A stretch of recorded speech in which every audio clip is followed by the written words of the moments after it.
শুনতেছেন কি না? জি।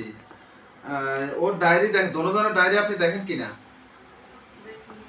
নিয়মিত দেখেন তো? আচ্ছা। এরপরে ওরা অনিয়ম করলে শাসন করা হয়নি? ওরা অনিয়ম করলে শাসন করেন কি না?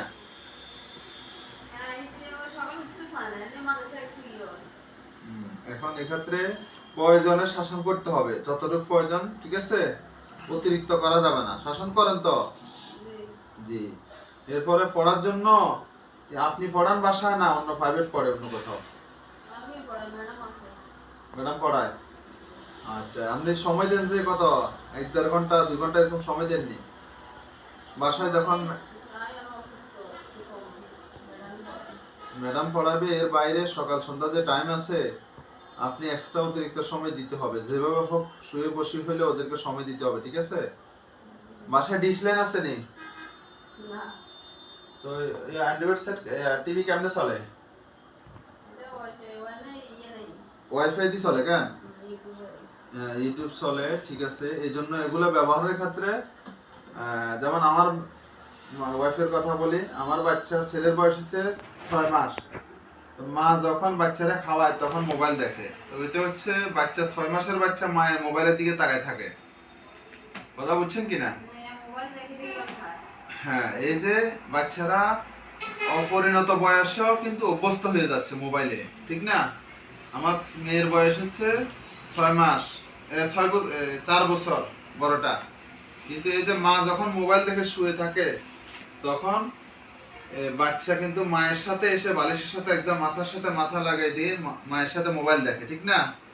যে অপ্রয়োজনে অবসর সময়ে মোবাইলটা একটু দূরে রাখতে হবে, ওদেরকে ভালো জিনিস খোরাক দিতে হবে, কিছু টাকা পয়সা খরচ করে হলেও কিছু আর্ট পেপার, কিছু খেলনা উপকরণ, কিছু গল্পের বই, ছড়া কবিতার বই, তাফসির হাদিস, হাদিসের বইগুলো বাসায় রাখবেন।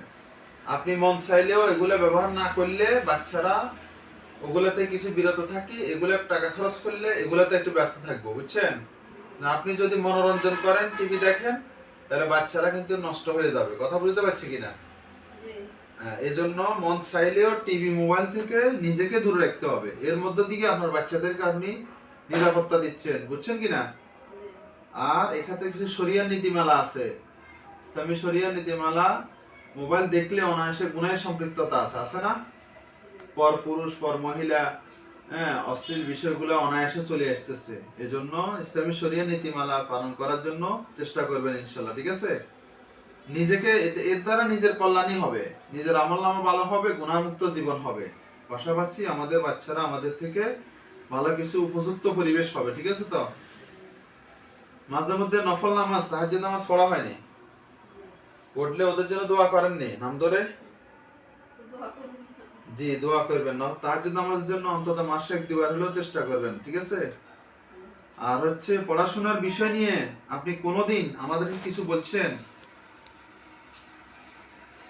ক্লাস টিচারকে বলছেন যে আপনাদের এখানে গ্যাপ আছে, আমার মেয়ে এটা পারে না, এটা বুঝে নাই, অথবা মাদ্রাসায় গেছেন? না, মাদ্রাসায় তো কম যাওয়া হয়। এই কম যাওয়াটা কি ভালো নাকি? প্রয়োজনে প্রয়োজনে যাইতে পারেন নাই? জি জি, তারপরেও অন্তত যেটা গ্যাপ দেখেন আমাদের হোয়াটসঅ্যাপ গ্রুপে লিখতে পারেন। আমাদের স্যাররা সহ আমি সহ আছি, ওখানে প্রয়োজনে ব্যক্তিগতভাবে ফোন দিবেন, ঠিক আছে নি? এটা আপনার থেকে আমরা আশা করি। আপনি যদি আমাদের সংশোধন করেন, আমাদের বাচ্চারা উপযুক্ত, আমরা সংশোধন হলে বাচ্চারা ভালো কিছু পাবে। আবার আমাদের আগামী দিনে যে ছেলে মেয়েগুলো মাদ্রাসায় আসবে, আপনি আমাদের রোগটা ধরে দিলে আমাদের রোগটা দূর হবে, আর বাচ্চারা অনাগত প্রজন্ম ভালো পরিবেশ পাবে, ঠিক আছে? এই জন্য আমাদেরকে পরামর্শ দিবেন, আমাদের সংশোধনে দিবেন, নির্ভয়ে দিবেন, কোনো সমস্যা নাই।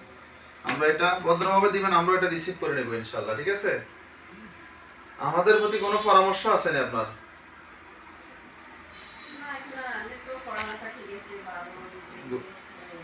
বুঝছি।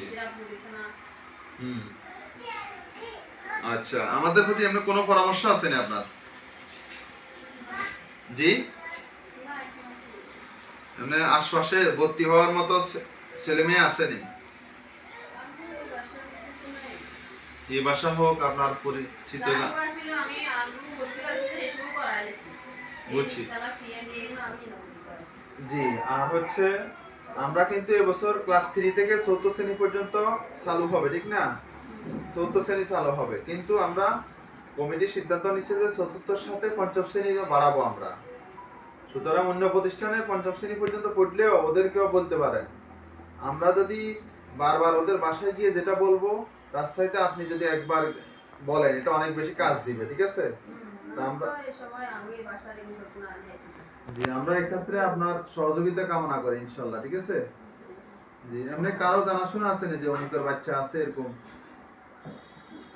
যে একজনের নাম বলা যাবে নি?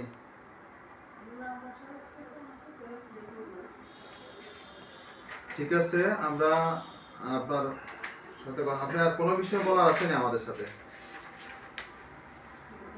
তাহলে এখানে ডান পাশে নিচে দুইটা দাগ দিয়ে দিছি, এখানে স্বাক্ষর করেন।